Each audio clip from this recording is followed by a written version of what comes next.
All right, we're going to get started. Thank you for coming to the Greenfield Police Department workshop. We're excited to meet with the community. Hopefully we can answer some questions and importantly also highlight and showcase some of the good police work, code enforcement and animal control work that's been going on. Let's get started.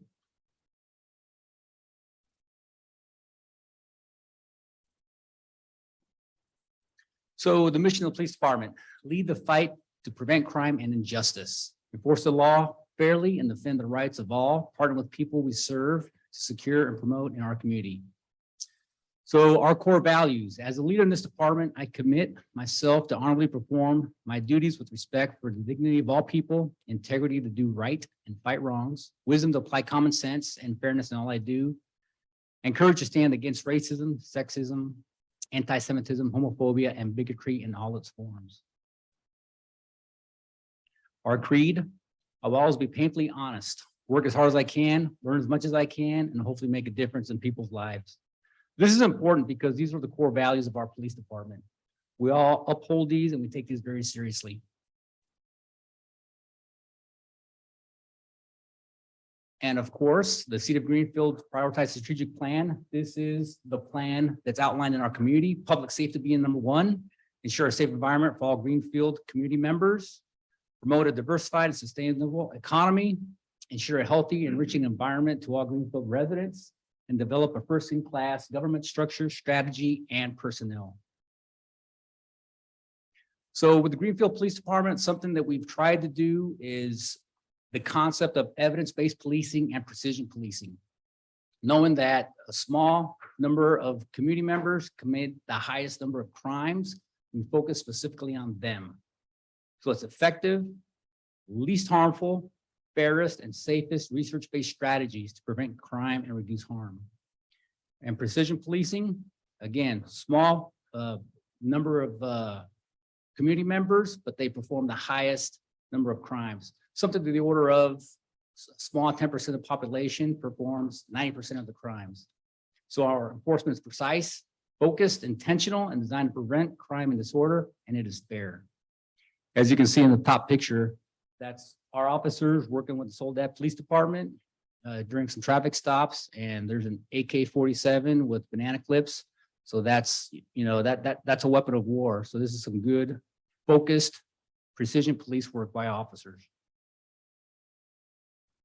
Here again, shotgun on top, an assault rifle on the bottom. On the right-hand side, there's an Uzi submachine gun. That's a real Uzi. And also on the bottom photo, another AR, a ghost gun, which is a weapon that is not serialized, it is homemade, and a lot of marijuana. Now, marijuana is legal, but you can't grow and carry over 50 pounds of it.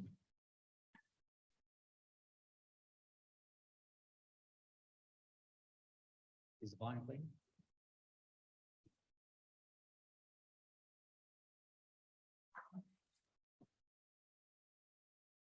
We have a couple of videos here that highlight some of the work that we did in the past, just this past year.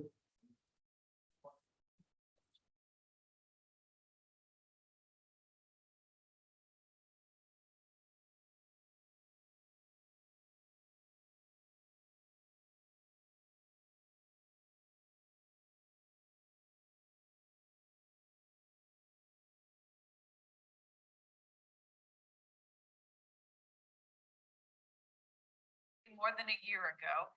With more on this arrest, we go to Action News 8 reporter Felix Cortez live outside the Greenfield Police Department. Well, Aaron, that teen has been on police radar since last March when he was arrested on gun charges. Today, police added murder charges. 19-year-old Jonathan Rojas arrested by Greenfield police, accused of going on a shooting spree that left 2 dead and another injured. We feel great about it as a police department. It's always a success when we take the violent person off the streets, keep our community safe, not just here in Greenfield, but the entire county. Police say Rojas's victims included Nicholas Gasca, who was shot and killed on September 2020 in the 200 block of 13th Street. Months later, Rojas allegedly shot Ricardo Gonzalez on New Year's Eve in the 1100 block of Heidi Drive. And last year, police say he shot an 18-year-old also on 13th Street. That victim survived. We do this for them. We want them to see justice, and hopefully this is a step forward in obtaining that justice and that getting that peace that they rightfully deserve for having a loved one taken away. Rojas was already in custody in the county's youth center on gun charges when he was arrested. Police, with the help of Monterey County's cold case task force, combed through hours of nearby surveillance video along with interviews, eventually tying Rojas to the shootings. Investigation is still ongoing, and if there's anything that we believe that he's involved in, and if we can put the evidence together and put the pieces together to the puzzle, we will definitely be presenting that information to the district attorney's office. 19-year-old Jonathan Rojas has been charged with 2 counts of murder, 1 count of attempted murder, and 2 counts of participating in a criminal street gang. His bail has been set at $1 million. Again, he was already in custody on those gun charges. Police have not disclosing if the gun they recovered is the murder weapon, but investigators are not ruling out the possibility that that gun or Fielded a rat. So that's an interesting case with Jonathan Rojas because we did get him into custody about 10 months before we filed charges on him. And it was based on a search warrant out at McCardle Camp, way out there off of Apple. And we recovered 2 handguns and an assault rifle, along with another parolee. So again, precision policing, another bad person was arrested that was with Jonathan Rojas. And it's just one aspect of how we keep the community safe. There's also mention of our work with the Monterey County Cold Case Task Force, and they're out of the DA's office. And partnering up with them is huge because they have additional resources that we don't have. They have money for DNA, further testing, things that can further our case, as well as their knowledge of investigations. It's something that we really, we're looking for everybody to help us as much as we can to bring those resources to South County. An arrest has been made by the Monterey County Cold Case Task Force. 22-year-old Nick Gallardo has been arrested, accused of the death of Joseph Shuniga. Happened back in 2018 while he was riding his bike. Police in Greenfield say the homicide case had run cold, and the task force looked at it again. Gallardo had actually previously been arrested in the case. That's the video that you're looking at right there. But at the time, the DA's office was unable to file charges against him. So keeping with the theme of working with other agencies, last year we joined with the Soledad Police Department, the Drug Enforcement Agency, and Homeland Security Investigations. We deputized 2 officers, one with the DEA, one with HSI, which means those 2 officers have arrest powers in all 50 states. They can write search warrants for all 50 states. It brings resources down to South County, Greenfield, Soledad, and manpower. Within phone call, we can have 5, 10 additional people that we wouldn't have otherwise to help out with our search warrants, investigations, or as we needed. So as you can see, firearms, violent criminals, those are the people that we target. Again, precision policing. Looking at some of the statistics, so far this year, over 65 firearms we have taken in the police custody. Last year was 37. We've done over 100 search warrants for homes, vehicles, computers. We solved several cold case homicide cases. And one of the most important statistics that we're proud of is 0 homicides this year, 0 homicides last year. So this is great for the city of Greenfield, and yes, I'm knocking on wood. And also the 3 shootings that we've had in 2021, they were all solved by working with the task force and as well. All right, so our school resource officer, Joseph Dials, he's our school resource officer. He's also a graduate from Greenfield High School. He understands the needs of the community.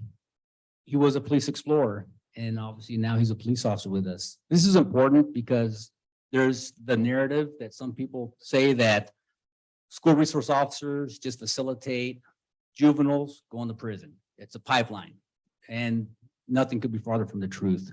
We're here to help people. SRO Dials is here to help people. SRO Dials work with the school administration, teachers, and the staff, and it's providing safety on campus. He investigates crimes on campus. Part of that, he works with the Sun Street Centers, so youth can get diverted away from the criminal justice system, seek resolution, seek counseling, get mentorship. The parents in the program get counseling as well, and it's a great program. Two other things about SRO Dials, he's also a board member for the Restorative Justice Partners of Monterey County. There's only 2 law enforcement board members on that board, Joe Dials and a deputy from the sheriff's office. Everybody else, it's the DA's office, it's probation, other community members from the peninsula, Salinas. So we are so proud of Joe and doing his work with restorative justice. And he's bringing those resources down to South County. He's also a board member for the Juvenile Sex Offender Response Team. And the insight that he receives on a lot of these cases, it's just huge. The interaction between the DA's office and the defense counsel, probation, all that knowledge he learns, he hears, and he brings it to us. He helps train us, our officers. He's actively involved in investigations, so it's information that he puts to use immediately.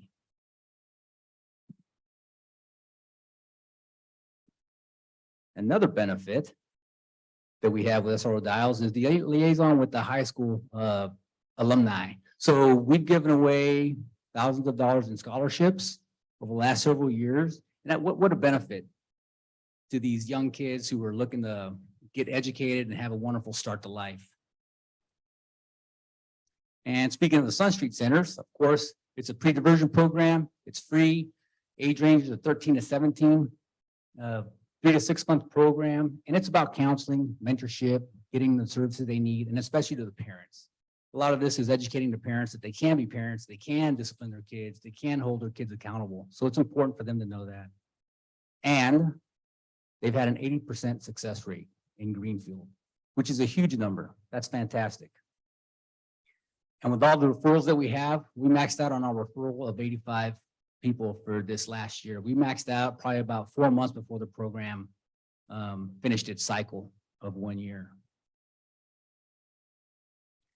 Behavioral health is another important aspect in law enforcement. We're lucky here in Greenfield because we house one of 3 psychiatric social workers. The other ones are housed in Salinas, and the other one is at Monterey PD. So having that resource here in Greenfield is huge.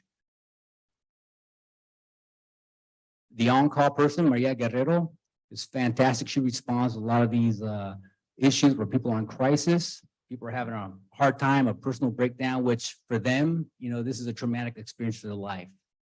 So one statistic that's very important, top left-hand corner of the PowerPoint up here, Greenfield, 744 referrals. We had more referrals to behavioral health than the sheriff's office, Salina PD, or Monterey PD. And with that, that means South County had 36% of all the referrals within Monterey County. Another resource that we have here in Greenfield is our victims assistance. She's from the district attorney's office, and she is in Greenfield twice a week, Tuesdays and Fridays. And she is here to provide support to victims and witnesses of crime. The resources that they need, the support, sometimes some monetary compensation, she's able to help those people. And it's awesome having her here. We can have direct contact with the DA's office. We can get case information as we need it. And she's just a wonderful person on top of that. Homelessness. That's another hot topic for every city, especially in California. And we have our challenges as well. And we've taken it pretty serious. We've teamed up with Public Works and we've cleaned out 2 major encampments, and the work has been great. Now, finding the resources for these people that are in need, that's a little bit tougher, but we try. When we contact them, we ask them if they're veterans, we try to get them counter resources. We have food vouchers, we have vouchers for transportation if they need to go someplace to get medical care or some sort of psychiatric care. So we're trying all the various methods to give them the help that they need. All right, community policing. This is the bread and butter of what we're trying to do. Correction, this is the bread and butter of what we are doing. It's important, and I'm going to read this because it is important. We recognize we are a service organization. It is imperative to foster and maintain trust and confidence throughout the community. Our policies and procedures require every member of the department to share in the responsibility for positive community relationships. Community policing is not just programs, but how we interact daily with members of the community. Focus on crime prevention through partnerships. And we need a little history. Community policing isn't new. This is something that's been going on for hundreds of years. It has evolved into what it is today. But Sir Robert Peel, back in 1829, had some concepts that ring so true today. 1822, Sir Robert Peel was appointed Great Britain's Secretary of State for the Home Department. He was tasked to reform Britain's criminal code. As part of these reforms, he saw the need for an organized response to the steady growth of crime and public disorder. Peel successfully passed the Metropolitan Police Act of 1829, which established London's first full-time professional police agency. Peel's essential concept was that of policing by consent, referring not to an individual's consent, but to the consent of the public overall. Peel's philosophy centered on three core components. First, the goal is crime prevention, not catching criminals. Therefore, the true measure of a police department's success is low crime rates in the community, not high arrest statistics. Second, the key to crime prevention is getting community members' support and involvement. The community should be united as one against crime and disorder. Third, police must respect community principles to earn public support and trust. Of the 9 policing principles, which are all listed on the UWPD website, the following 3 get to the heart of Peel's beliefs. Principle number 2, to recognize always that the power of the police to fulfill their functions and duties is dependent on public approval of their existence, actions, and behavior, and on their ability to secure and maintain public respect. Principle number 6, to use physical force only when the exercise of persuasion, advice, and warning is found to be insufficient to obtain public cooperation to an extent necessary to secure observance of law or to restore order, and to only use the minimum degree of physical force which is necessary on any particular occasion for achieving a police objective. Principle number 7, to maintain at all times a relationship with the public that gives reality to the historic tradition that the police are the public and that the public are the police. The police being only members of the public who are paid to give full-time attention to duties which are incumbent on every citizen in the interests of community welfare and existence. So that's very important because that is so true today as it was back in 1829. So how do we do that? Meeting with our public, meeting with our children, our community members, the torch run, coffee with a cup, coffee with a cop, police station tours. Kids love it. It's fun. And they come from their schools. They have a blast. They get to see us, not as somebody to fear, but somebody who's actually a member of the community who we're here to help them.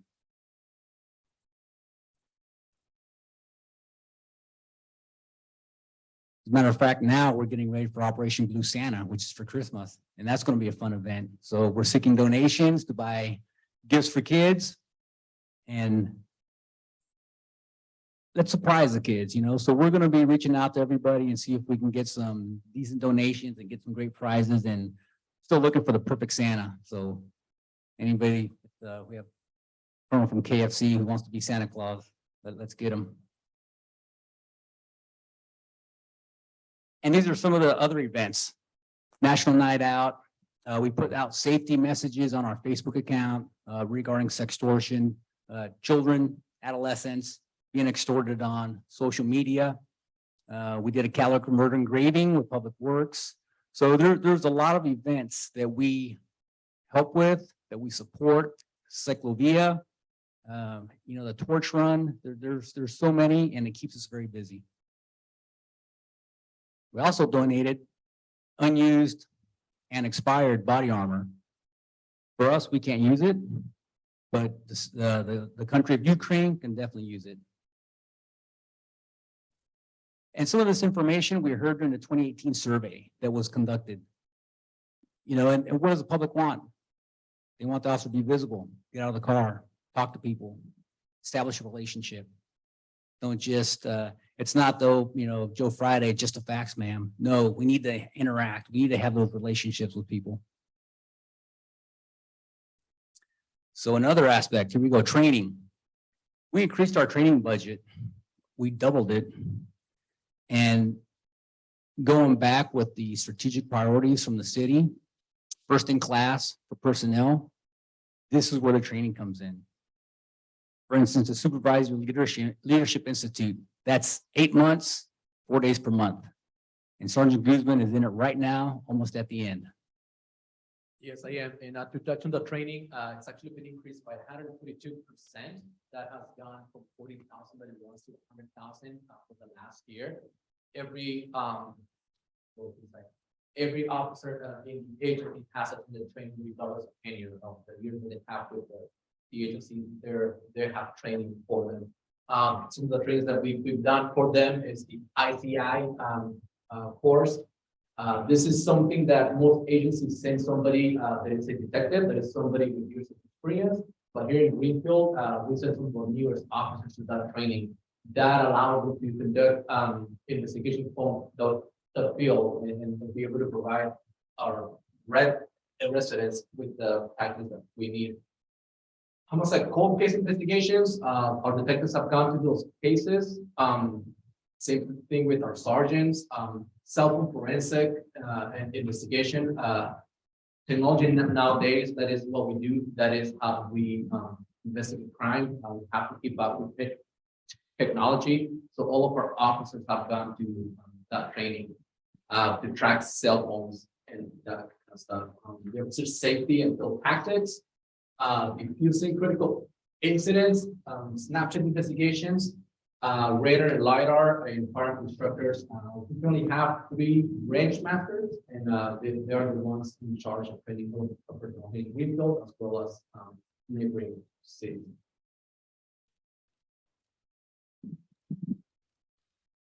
So with training, this is something that we do. Unconscious bias training, racial bias, and racial profiling training is important. We're in a community where that matters. A lot of the stuff that you see on TV is something that we take care of, and it is important to us. So we keep up with the training to ensure everything that is done out there is done right. As the previous video showed, we don't like to use force. We don't want to use force from somebody. If we can defuse the situation and be fair, that's how we'll do. And this is also specific to Greenfield, being 92% Hispanic. We don't have the issues that other cities have, Baltimore, Los Angeles, Chicago. However, everybody has biases, and it's knowing those implicit biases, recognizing them, and not letting those overdrive the fairness, the impartiality of proper policing. That's what we're after, and that's what we're training for. And in training, we have the benefit of some very outside of the box training. First of all, we had active shooter training last month at the Greenfield High School, and it went great. SRO dials walked all officers to the campus. We're setting up protocols for keys and entry because the school goes on lockdown. So how do you get in? We need to have the proper key placement, proper access, knowledge of the school layout, the classrooms, the nuances that somebody who hasn't been to the school wouldn't understand. So learning the basic layout and training with the Los Angeles Police Department. What a benefit. Our officers went down for 4 days, did some good range training, some de-escalation, went on ride-alongs, see how another department does it. Get outside of our comfort zone, see some best practices, and do some fun shooting.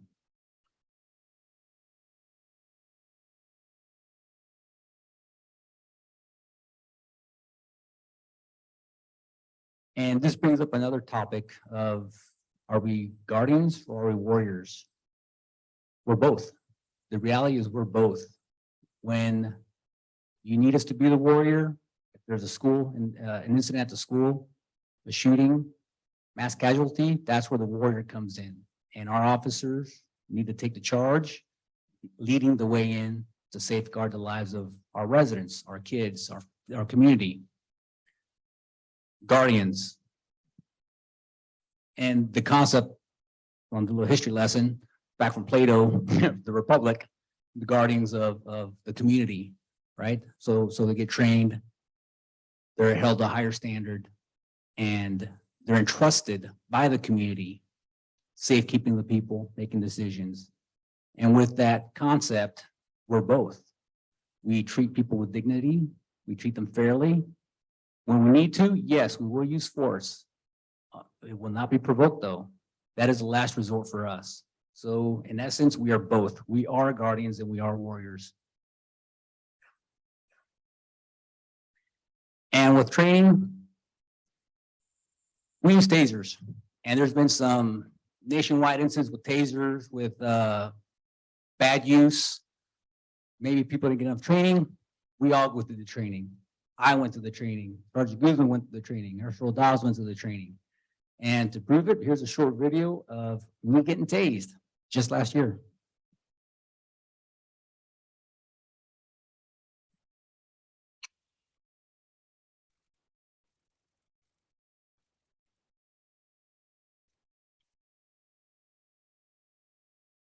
And the blast lasts for 5 seconds. You're getting all 5 seconds. Even if you take your finger off the trigger, you're going to get a full 5 seconds if the two darts connect correctly. So there's no letting off sooner.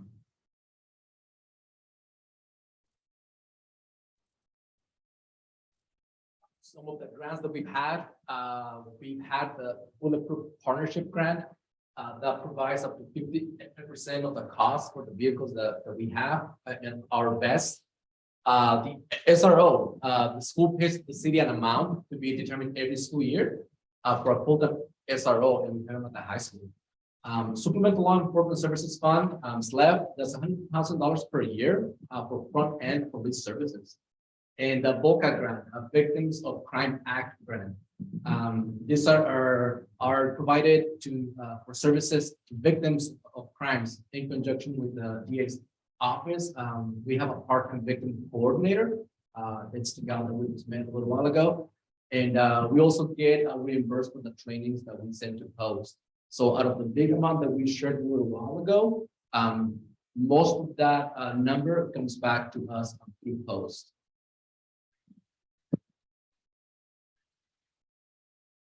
Animal control. So with the Greenfield Police Department, animal control is part of our department. And as you can see by the statistics, they have been very busy. 2020 year to date, over 90 animals brought in at the shelter. And over 382 calls for service just this year up until August. Last year was 587, so they're extremely busy. We changed the hours for them, so now they're starting a little bit earlier. We heard residents say, hey, we need them to start when kids are going to school. So we start them at 7 a.m. instead of 8. They're also going to 5, so they're out and about even after school is over. And some of you may remember, we had a mountain lion incident earlier, actually late last year, and Fish and Game came out, wound up tranquilizing this mountain lion and relocated out into the mountains. Code enforcement. They have a very specific job with prevention, detection, investigation, and enforcement of statutes and ordinances, regulating public health, safety, welfare, business activities. And being Greenfield with the housing issues that we have, they have been very busy. Using 2 examples, stored vehicles, impounded vehicles, 73 impounded vehicles this year. Parking citations, 116 this year. So this year's and over. We had 239 last year, so we're going to try and beat that. Not that we need a quota because we don't, but doing the right thing to keep the streets clean and quality of life issues, this is important.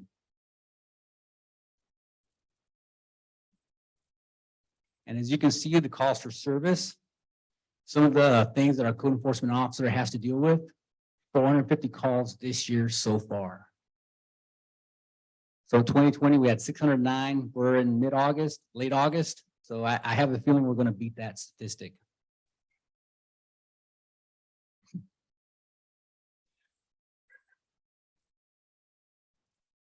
We all miss Chief Allen. We saw him yesterday. We miss him. So just had to see him again.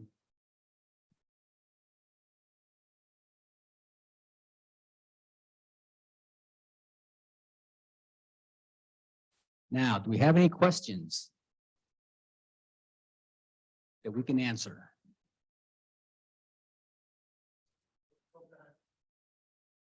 Wouldn't mind going back to the, I think calls for service. Right.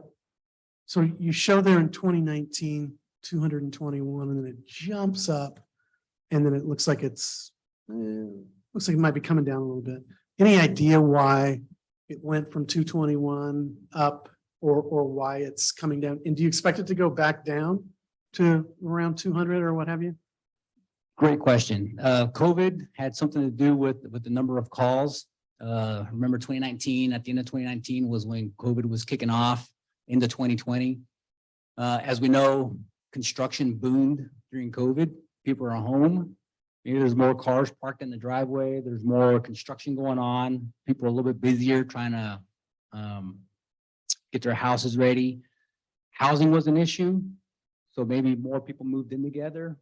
So, and people are home. People are home. They see what's going on. They're calling issues that they see.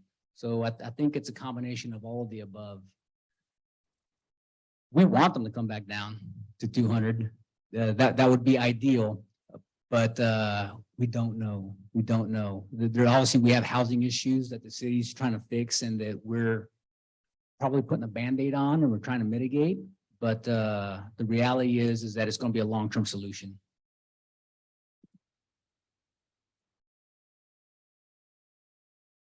Any questions online from anybody on the Zoom meeting or Facebook?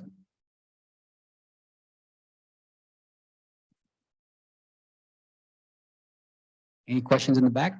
Buenas tardes, Adelaida. ¿Cómo estamos?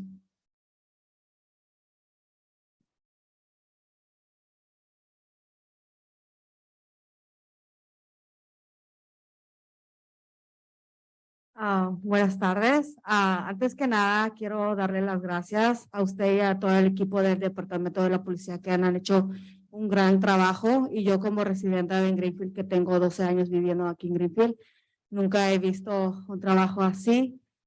Es primera vez que veo todos los récords o resumen del trabajo que han estado haciendo muy duro últimamente. Y yo me siento muy feliz de ver todo el trabajo duro que han estado haciendo y sobre todo de tener a usted como un gran persona, un gran capitán, jefe de policía.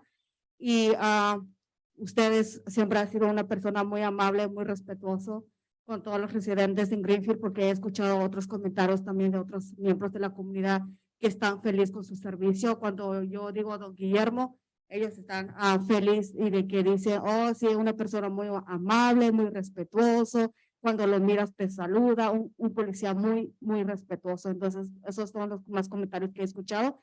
Y como le acabo de decir, estoy muy agradecida por su trabajo, todo lo que está haciendo por la comunidad en Greenfield y sigan trabajando en equipo, más que nada. Gracias. Muchas gracias a usted. Many thanks to the Greenfield Police Department for the work we've been doing, showing the statistics that are going on. And thank you to the police department for the hard work. She's been in contact with the community members and they're thankful as well for the work that the police department has done.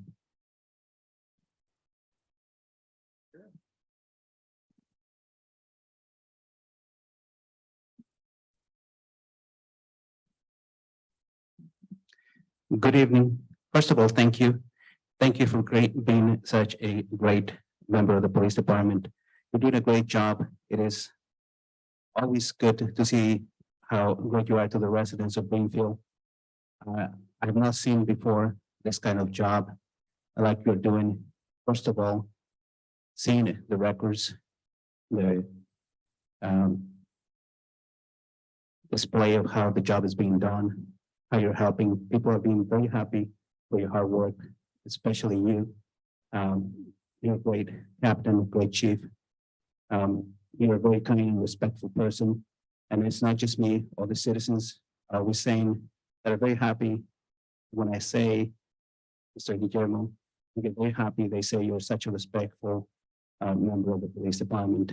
And that people respect you, and we're very thankful for the great job that you're doing for the community.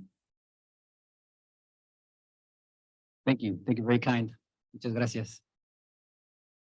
Any more questions from the community or anybody here? All right.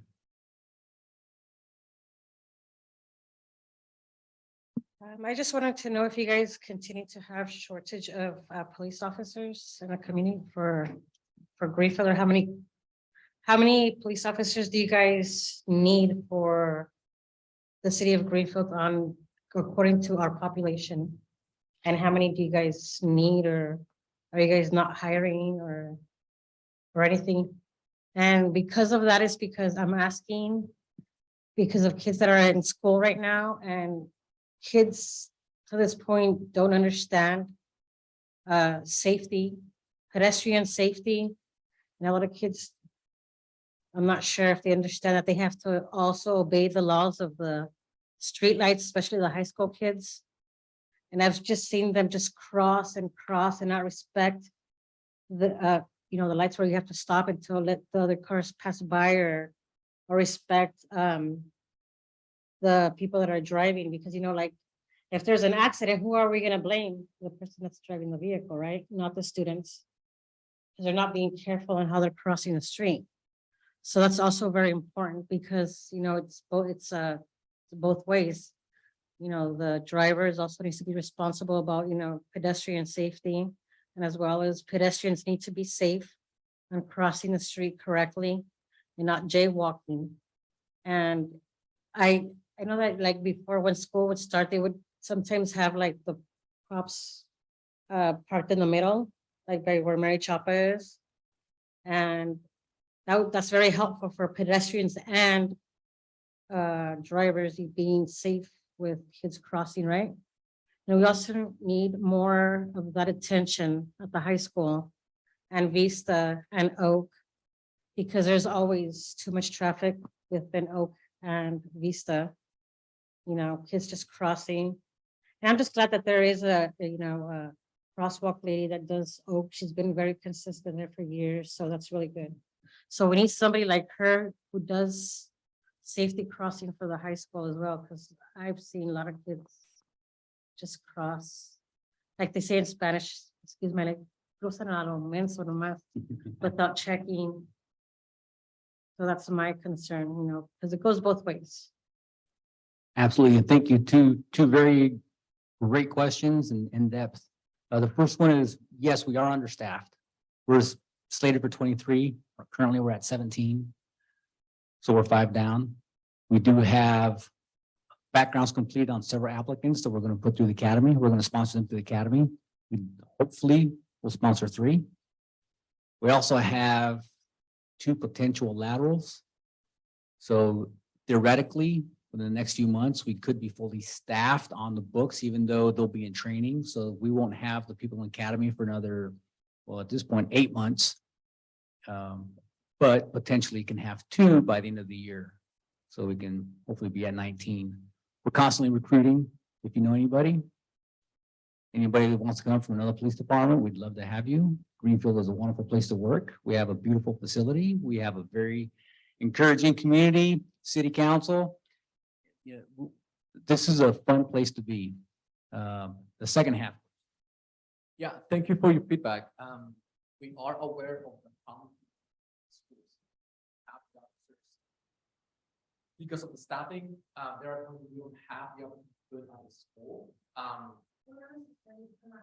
Just like do more like, and that way it kind of scares the kids and more responsible driving.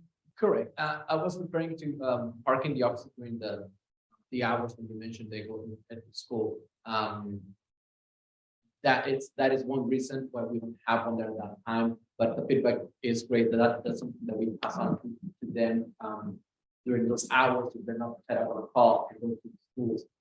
As far as the crossing guard, I know we assembled a training for them to come, and people that were trying to recruit to help us with that. But during that time, I know none of them showed up to the training that we prepared for that. So that's something that we've worked with the community, and we need help from you. Help, have the word, if people are interested in that, we want to have the relationship that we can teach somebody, show somebody how to help on that end. So yeah, we are aware of the problem at schools, and we're trying our best to send the officers that are not all the time during those times.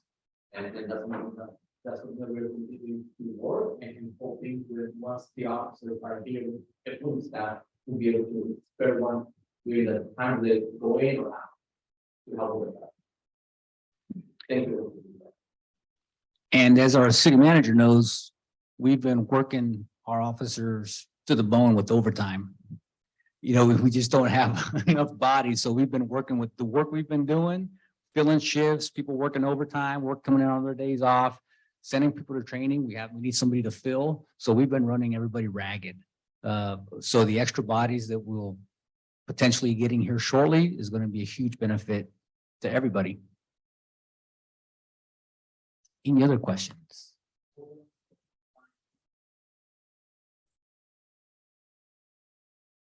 Rebecca Han, some students are also messing with public utilities on private properties while walking to school too. Some are family with children.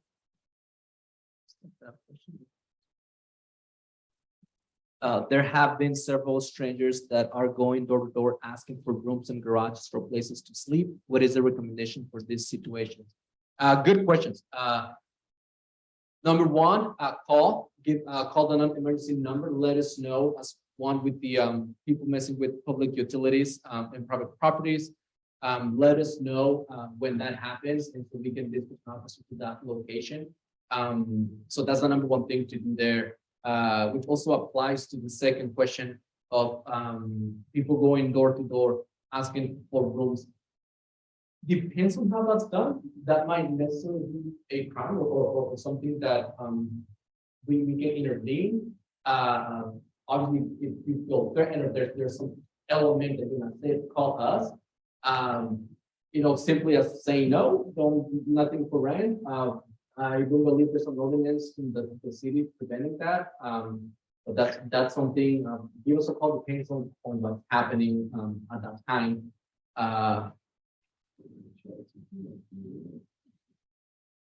So yeah, it will go back to call when that happens, so we can respond to that and address the issue when it's happening. And also with the kids messing with utilities, that brings up another issue at the Magnolia Apartments, the 12th and Elm. Kids ringing the doorbells, harassing some of the residents. And we met with them earlier this month. We're going to meet again next month, and they expressed their concerns and met with city planners, Paul Mugen, and he inquired as to the fencing that was initially planned for that community. Now that they're building phase 2. So we do have a response for the community members that yes, fencing is going to get installed, and also cameras. They're going to install cameras. So we listen and we are taking action, and we're trying to help the community stay safe. Any other questions?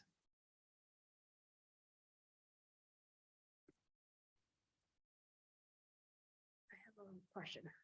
You say you guys are part of animal control and code enforcement. They're all together with the police department. At the police department, yes. Okay.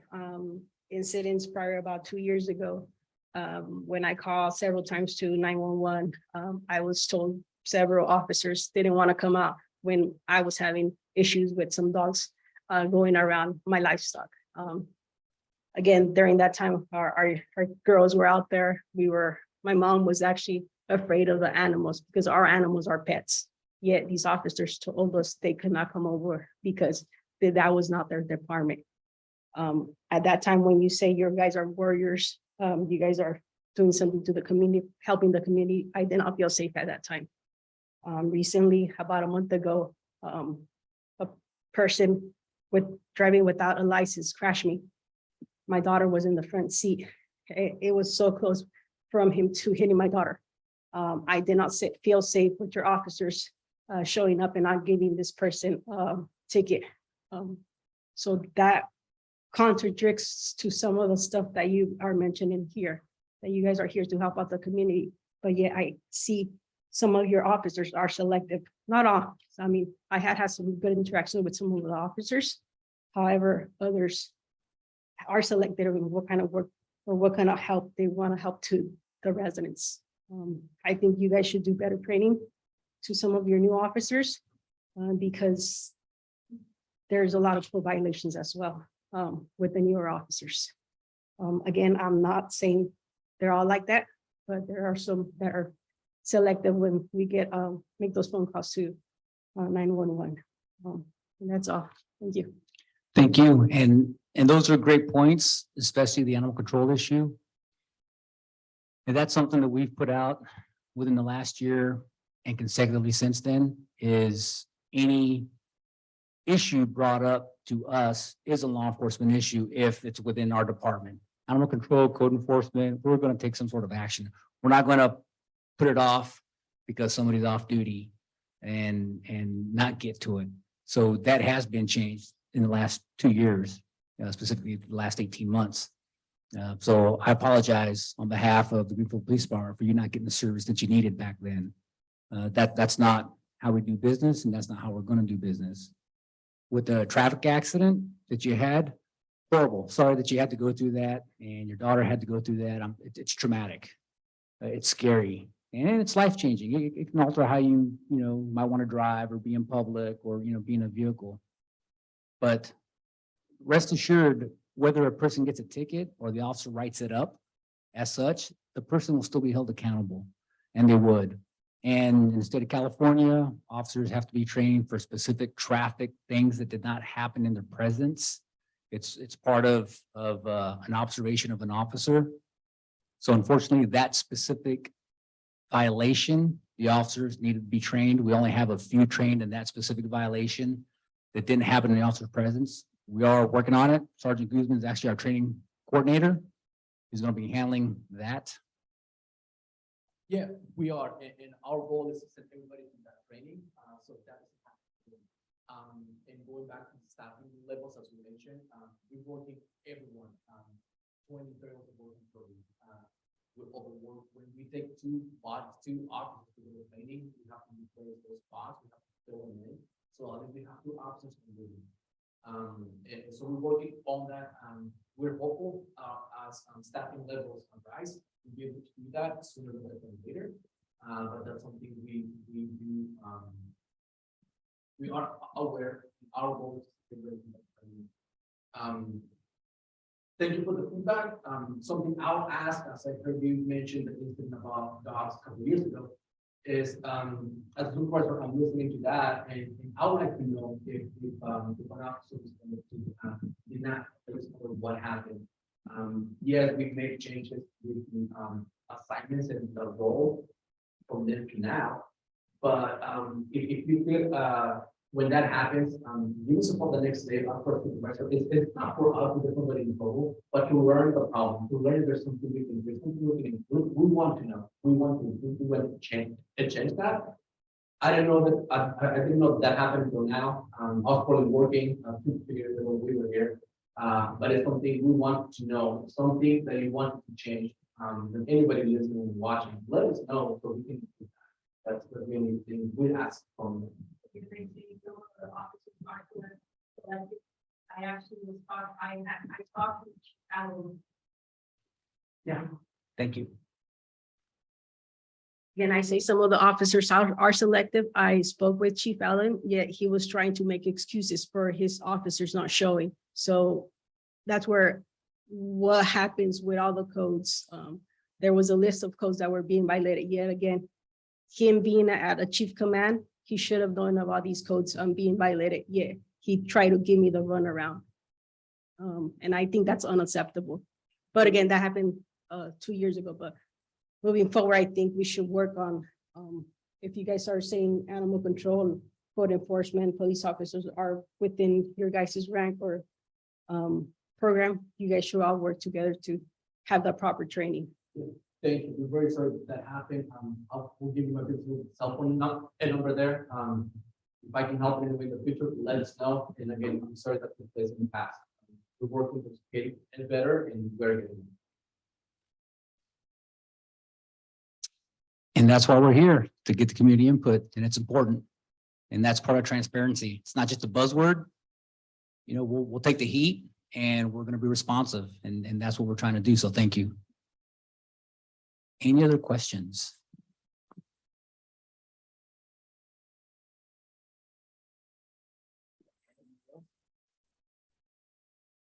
Well, thank you, everybody. This is great. We get to showcase our department. We get some input from the community.